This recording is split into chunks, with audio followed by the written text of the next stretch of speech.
Hey, it's Mickey Byrd, and this is Byrd at Home, where we give you science experiments and engineering projects that you can do with objects that you have at home.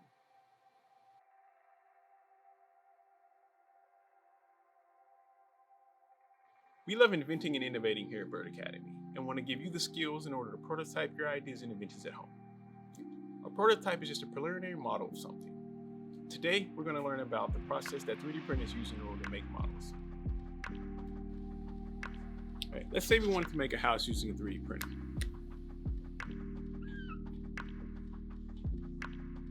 All right, in order for a printer to make that house, it needs to be cut into slices because it prints layer by layer. So if it was a 3D printer, it'd print the bottom layers, one on top of the other. And then when it got to the roof, it would just print shorter and shorter layers until it got to the peak. So then our object would look like that if made by 3D printer. All right, so we had a 3D model of a house. The way a printer would make it would be still layer by layer. So you take each layer and build it one on top of each other. First start off with the base, and eventually it'll build up enough to where it starts to get to the slant parts on the roof. And then when it got there, each layer will be thinner and thinner. And just keep stacking them up.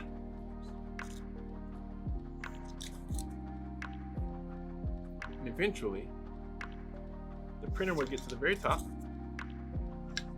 where it comes to a point. Like this. There you go.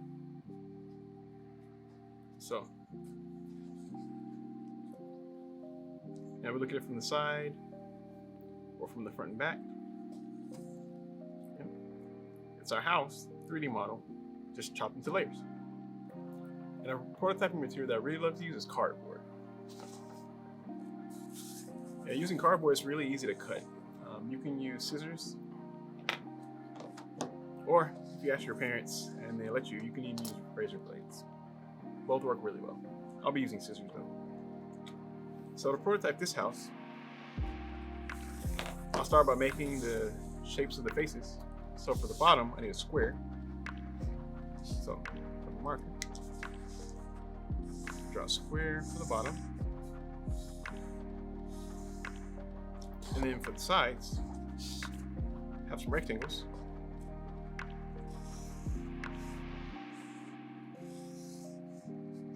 And have two of those that I'll need.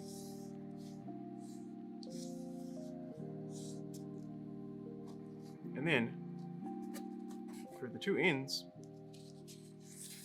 I need pentagons.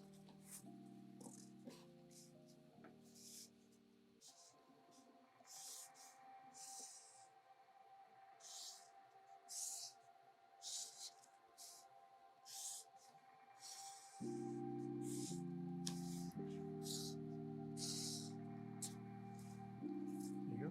And then for the roof, I'll need two more rectangles.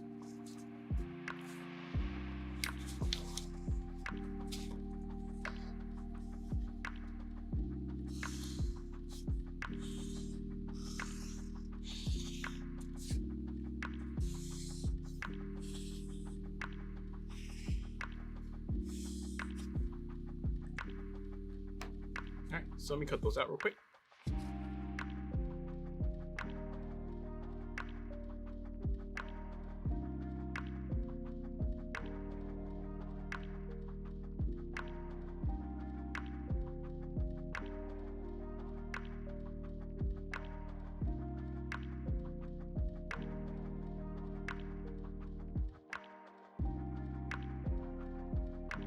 All right, now that I've cut out my pieces, I'm gonna put it together. I'm gonna use tape in order to put mine together.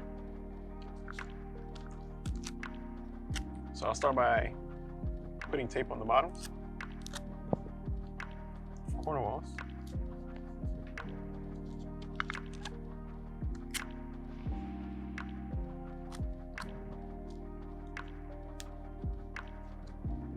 And then I'll add the sides to the base as well.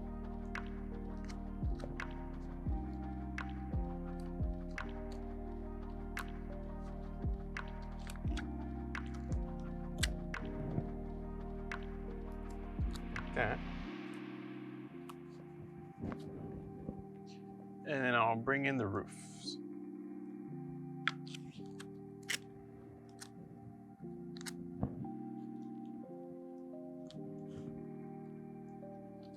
After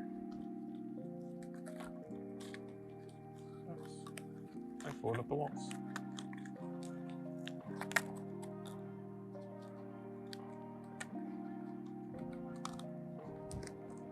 So now I'll take the 2D shape, I'll fold it, turn it into a 3D shape, and then I'll add some tape to the sides in order to hold it in place.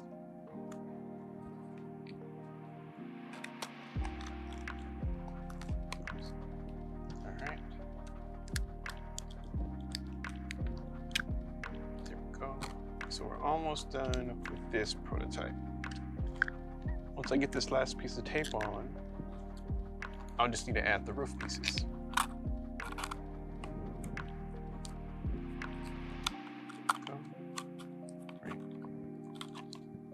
All right, so now I got the base. Next thing to do is to add the roof to it. So I'll take my 2 roof pieces here, line them up at the top. Then I'll add a piece of tape across the top.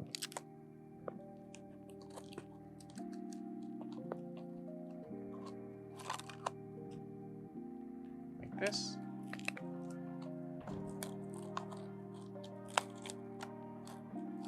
There we go. And now I have my prototype house.